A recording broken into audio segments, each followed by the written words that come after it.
Occasion ఏదైనా location ఎక్కడైనా తెలుగువారి వేడుక అంటే ఆలివ్ మిఠాయి ఉండాల్సిందే. మిఠాయి అంటే ఆలివ్.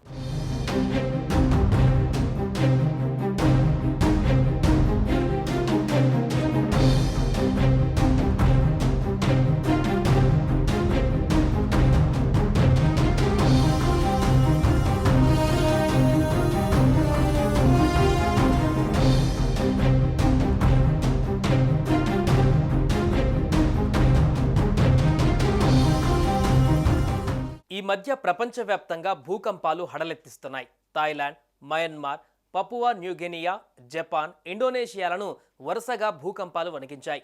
ఎప్పుడు ఎక్కడ ఏ ముప్పు సంభవిస్తుందో తెలియని పరిస్థితి నెలకొంది. ఈ నేపథ్యంలో కొన్ని పరిశోధన సంస్థలు ముందుగానే హెచ్చరిస్తున్నాయి. రాబోయే ప్రళయం పైన సైంటిస్టులు చేస్తున్న హెచ్చరికలు భయంతో వణికేలా చేస్తున్నాయి.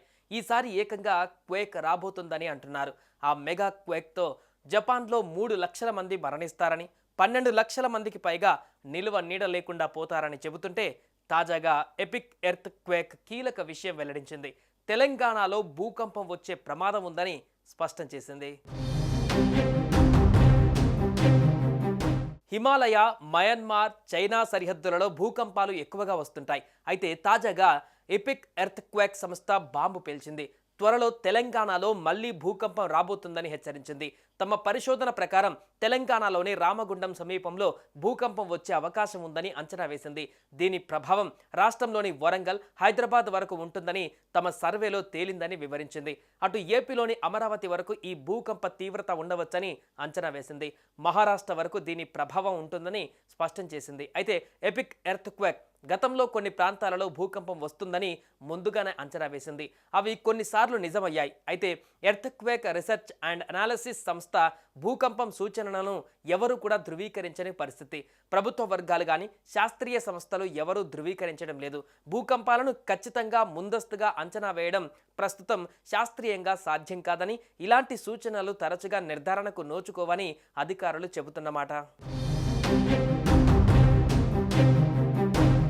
అయితే భూకంపాల విషయంలో అలర్ట్గా ఉండటం మంచిదే. కానీ నిర్ధారణ లేని సమాచారం పైన ఆందోళన చెందవలసిన అవసరం లేదని కేంద్ర ఐఎండీకి సంబంధించిన అధికారులు చెబుతున్నారు. ఏపీ, తెలంగాణ రాష్ట్రంలో గతంలో చిన్న నుంచి మోస్తారు తీవ్రత గల భూకంపాలు చోటు చేసుకున్నాయి. అయితే ఎర్త్ క్వేక్ వెబ్సైట్ మాత్రం రామగుండం సమీపంలో భూకంప ప్రమాదం వచ్చే అవకాశం ఉన్నట్లు చెబుతోంది. ఇప్పటి వరకు తెలుగు రాష్ట్రాలలో భూకంపాల రికార్డు కూడా పెద్దగా లేదు. కొద్ది సందర్భాలలో స్వల్ప భూకంపాలు ప్రజలను భయాందోళనకు గురిచేశాయి. 1969 ప్రకాశం జిల్లా ఒంగోలు ప్రాంతంలో 5.1 తీవ్రత గల భూకంపం వచ్చింది. అది అప్పట్లో రాష్ట్రాన్ని బాగా ఊపేసిందని చెప్పొచ్చు.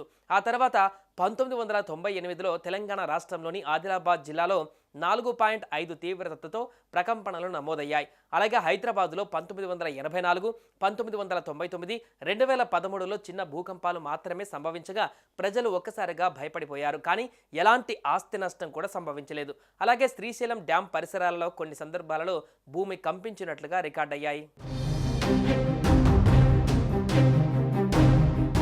అదేవిధంగా 2024 డిసెంబర్లో ములుగు జిల్లాలో 5.3 తీవ్రతతో భూకంపం సంభవించింది. ఇది హైదరాబాద్లోని కొన్ని ప్రాంతాలలో కూడా ఈ భూ ప్రకంపనలు కలిగించింది. అంటే భూకంప తీవ్రత అనేది ఒక ప్రదేశం నుంచి మరొక ప్రదేశానికి వేగంగా వ్యాప్తి చెందుతుందని అర్థమవుతోంది.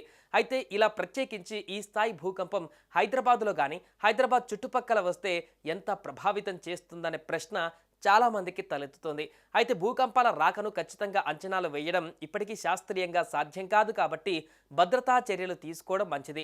తెలుగు రాష్ట్రాలలో భారీ భూకంపాలు సంభవించినప్పటికీ ప్రకృతి ఎప్పుడు ఎలా ఉంటుందో చెప్పడం కష్టం. కాబట్టి అప్రమత్తంగా ఉండటం మంచిదన్నది అధికారుల మాట.